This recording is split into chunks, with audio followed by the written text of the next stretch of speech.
Hello there, it's been a very dry April and now we've had an incredibly wet May. In fact, many parts of the UK have had more than their average amount of rainfall so far this month, and we've still got another couple of weeks or so to go.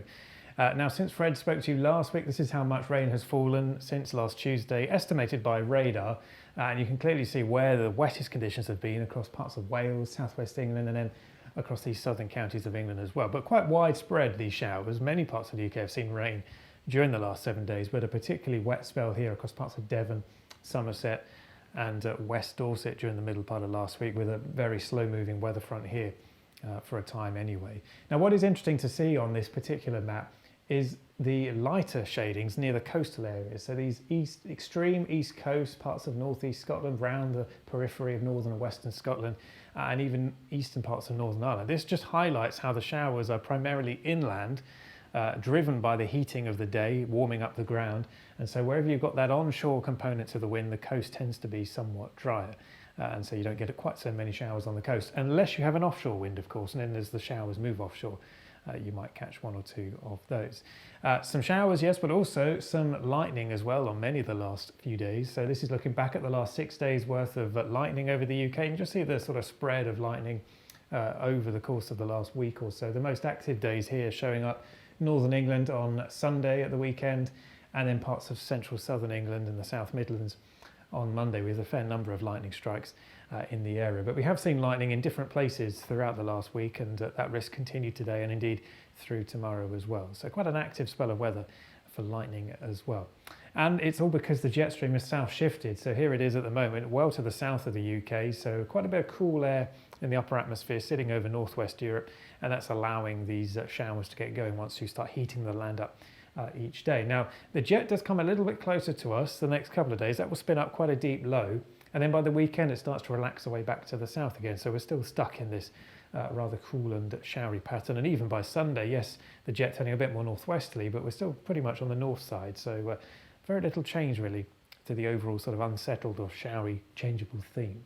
So for Wednesday, well, this is how things are looking. A dryish start for many of us. Got some early rain in the southeast to clear. There's a little feature moving away, but as that does so, and of course the temperatures rise, those showers blossoming to life once again. Perhaps not quite as many showers on Wednesday because we've got this slight ridge of high pressure trying to build in, so they may not be quite as heavy or as widespread, but I still think we'll have a fair number of them around, and some of them again will have some hail and thunder mixed in with them as well. And then it's all change as we head into Thursday. We lose the showery story that we've had for the last few days. We turn our attention to this little area of low pressure, which is deepening as it gets closer to the UK. So wet, windy weather, a lot of isobars here. Now, the amounts of rain in the southeast may not be too great initially, but it is going to be quite a lot of rain and strong winds rotating around that area of low pressure. By the weekend, it parks itself over the North Sea.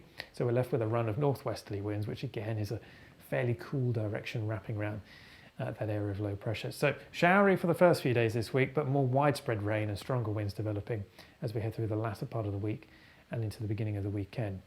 As I say, the strong winds could be quite a feature, especially Thursday into Friday. So this is the rough position of the area of low pressure, perhaps by Friday evening. There's a bit of uncertainty about the timing and track of this, but broadly speaking, the strongest winds will be around the southern and western flank. So this is looking at the strongest gusts in the 24 hours ending on Friday evening. And you can see here gusts of 50 to 60 around some of these southern and western coasts as that area of low pressure moves through. And then of course on the backside we get these northeasterly winds picking up across eastern Scotland, but also cooler air wrapping back around it. So it's getting quite difficult, I think, trying to shake off this rather cool northerly vibe we've had really right the way through April and May so far. Now, with all these showers going on, and indeed longer spells of rain later in the week, it's a good idea actually to keep up to date with WQRadar. You can track all these showers and thunderstorms as they approach you. You can also set yourself up some lightning alerts via text or email as well. So that will tell you if lightning is detected nearby and getting closer to you. And you can also go back and look at some of the past days worth of data, or go back to some events in years gone by and see how the weather played out during those particular events as well. There is a discount actually for your first year's subscription. Just use the word spring when you subscribe to WQRadar and you'll get a nearly half price reduction there on it. But you can see these lightning strikes and rain showing up on the radar. So a very handy tool if you're actually out and about trying to do some work on the fields, that sort of thing. Now, as we head into the beginning of next week, well, over the weekend, low pressure is dominating. It looks like another one then will park itself somewhere close to northern Britain for the beginning of next week. So Monday, possibly Tuesday, still unsettled, still quite windy at times early part of next week, and still some showers or some longer spells of rain potentially, and still this quite cool northwesterly flow sort of wrapping around that area of low pressure. But beyond the early part of next week, we do turn our attention to this high to the southwest, because it is likely high pressure will build closer to the UK around the middle of next week onwards. This has been a slow signal that's been growing in confidence over time. Now, the exact position of this high will be key. It's most likely going to be either over or to the west of the UK, so that would maintain potentially this northerly flow, so not especially warm, but also still that threat of a few showers. If the high is overhead, we might kill off that shower risk, but if it's just a bit to the west, with this cool air in the upper atmosphere, we could still set off some daytime driven showers, but not as heavy, not as widespread as those that we have seen over the last 10 days or so.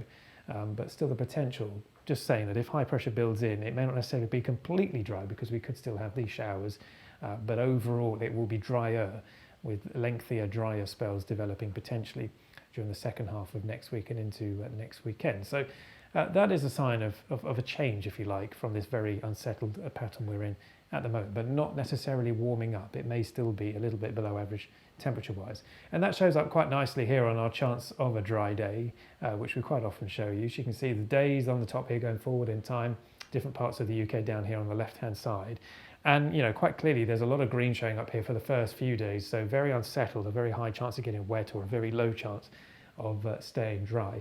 Then this transition around the middle of next week, Tuesday, Wednesday time of next week, where we start to lose a lot of the green colours here and the browns become much more dominant. Now, if it was a very strong signal of dry, high pressure dominated weather, you'd expect a lot of these VHs showing. So at the moment, it is just a high chance of staying dry, which still means that there are some bits and pieces of data within this table that are suggesting that some rain is still possible. So it's not nailed on that you'll get many dry days in a row. There could still be some days in there that have some weak fronts or a few daytime driven showers, that sort of thing.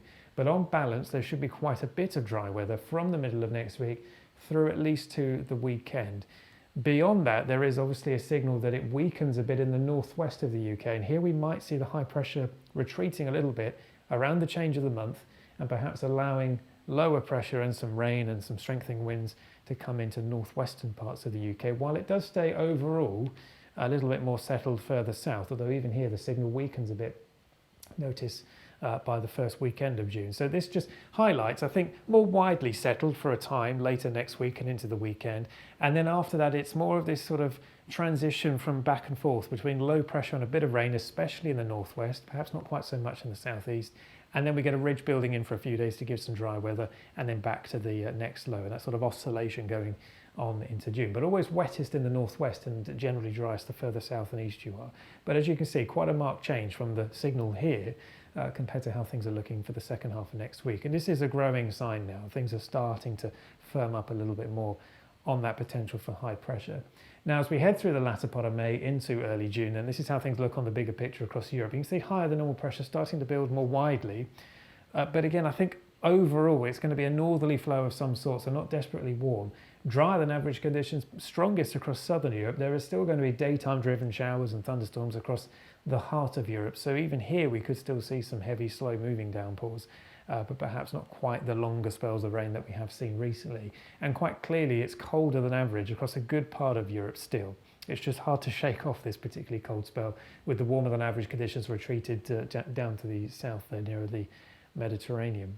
And as we head into early part of June, well, still that signal for higher than average pressure again across similar sorts of areas actually. There's not a great deal of change between these 2 weeks when you average it out over a week as a whole. Still that signal for slightly drier than average conditions. There are hints of some slightly wetter than average conditions in western Scotland, just indicating that high pressure retreating a bit further south, so more in the way of rain perhaps coming back into the north of the UK during this time frame.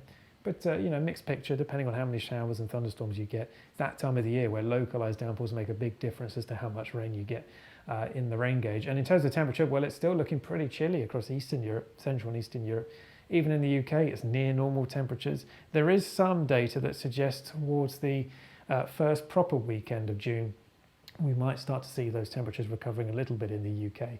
But much of the time, when you average over a whole week, it's near normal. So at the moment, there's no sign of any prolonged hot weather coming our way, but it might turn a little bit less cold, maybe even a touch warmer than average as we head into early June. It's still obviously a long way out at this stage. But to summarise for the next few days, it is looking pretty unsettled with some rain, some showers and some strong winds at times as well. And then high pressure likely to build sometime around the 25th, 26th of May onwards, but then may well retreat a little bit around the 1st of June.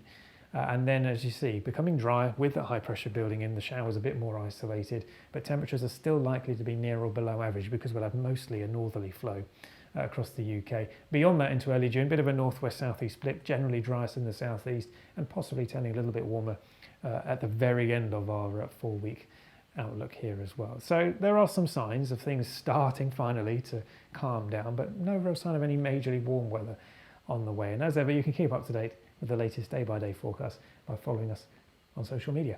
Bye for now.